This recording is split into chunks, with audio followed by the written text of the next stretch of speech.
सुबह से शाम होती है, शाम से रात होती है और यूँ ही दिन गुज़र जाता है, बिल्कुल पता नहीं चलता है कि वक़्त कहाँ गया। ऐसा लगता है कि वक़्त को तो जैसे पर ही लगे हुए हैं।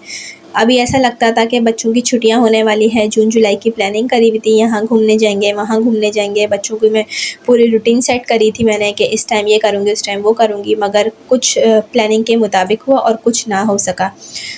काफ़ी हद तक हम लोग घूम चुके हैं कराची में और बहुत ज़्यादा बच्चे अपनी एंजॉय कर रहे हैं समर वेकेशंस को। जुलाई भी एंड हो चुका है, तकरीबन हाफ़ हो चुका है और सिर्फ 15 दिन की छुट्टियां रह गई हैं। तो आज के ब्लॉग में मैं आप लोगों के साथ बहुत ज़बरदस्त सी आज की रूटीन शेयर करूंगी और साथ-साथ एक वजीफ़ा भी बताऊंगी उन बहनों के लिए जिनकी शादियों का मसला चल रहा है। तो आज का व्लॉग हम स्टार्ट करते हैं। अस्सलाम वालेकुम मेरी प्यारी सी यूट्यूब फैमिली, कैसे हैं आप सब? मैं उम्मीद करती हूँ कि आप सब लोग बिल्कुल ठीक-ठाक होंगे, खैरियत से होंगे। अल्हम्दुलिल्लाह मैं भी बिल्कुल ठीक-ठाक हूँ। Welcome to my YouTube channel. मैं हूँ राबिया और आप सब देख रहे हैं मेरा YouTube channel daily vlogs Rabia. तो जी, मॉर्निंग का जो आगाज़ था सुबह का वो हो चुका था और हम सब कर रहे थे यहाँ नाश्ता। जैसे कि मैं आप लोग को बता चुकी थी कि मेरी तबीयत 1-2 दिन पहले ठीक नहीं थी, तो मैं दवा वगैरह लेकर आई थी और दवाई भी साथ-साथ चल रही थी। अल्हम्दुलिल्लाह मेरी तबीयत अब काफ़ी बेहतर है कि मैं व्लॉग जो है वो बनाना शुरू कर दिया है, वरना तबीयत की वजह से मैं व्लॉग भी नहीं बना रही थी। तो मैंने सोचा कि आज की रूटीन आप लोगों के साथ में शेयर कर सकूं। कोशिश मेरी पूरी है और अल्हम्दुलिल्लाह आप तक ये व्लॉग जो है वो पहुंच गया है, क्योंकि मैंने बहुत मुश्किलों से ये व्लॉग जो है बनाया था। तो मैंने क्या किया था कि ब्रेड को मैंने हल्का सा फ्राई कर लिया था और साथ-साथ जो रोटी होती है तंदूर की, वो 1 दिन पहले की थी, 2-3 बची हुई थी। तो मैं क्या कर देती हूँ, उनको फ्रीज़ कर देती हूँ और फिर अगले दिन उनको हल्का सा पानी का छींटा लगा के उसको मैं घी में फ्राई कर देती हूँ। यकीन जाने इसका जो जायका होता है ना, वो किसी रेस्टोरेंट में भी जो नाश्ता हम महंगे से महंगा कर लेना, वो जो तंदूरी रोटी होती है उसका जायका उसको कभी भी मतलब उससे कोई कंपेयर ही नहीं कर सकता।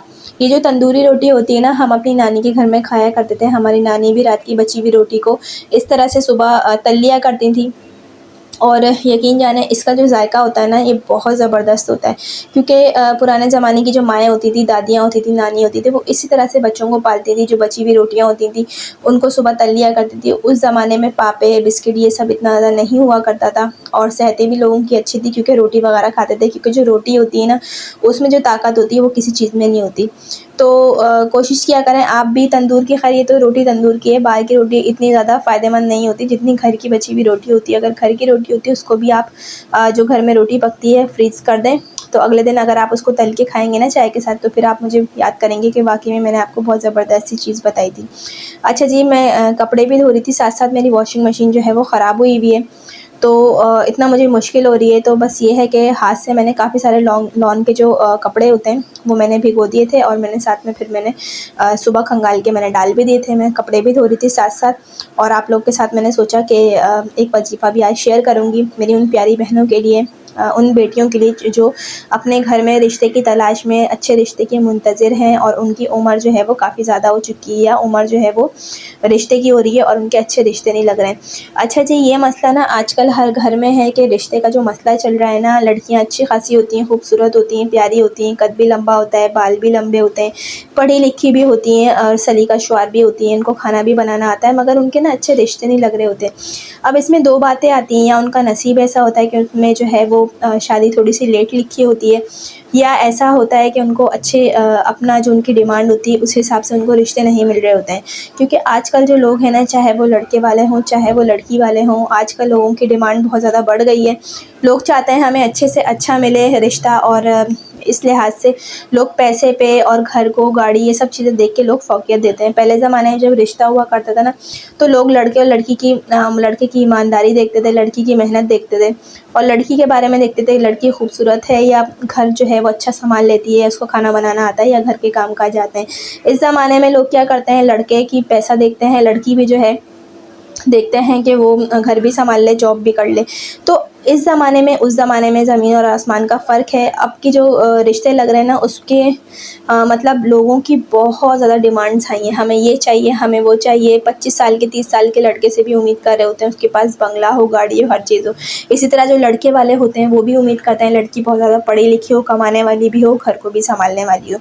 तो इस वजह से ना आजकल रिश्ते बड़े ही कोई मुश्किल से लग रहे हैं। तो मैंने सोचा आप लोगों के लिए, मैं यूट्यूब फैमिली के लिए बहुत ज़बरदस्ती एक मैं वजीफ़ा बताऊँगी कि जो कि बहुत ज़बरदस्त है और काफ़ी लोगों को इससे फ़ायदा भी हुआ है। तो सूरह क़सस होती है, कुरान शरीफ में एक सूरत है सूरह क़सस के नाम से, उसकी आयत नंबर 24 है, ठीक है।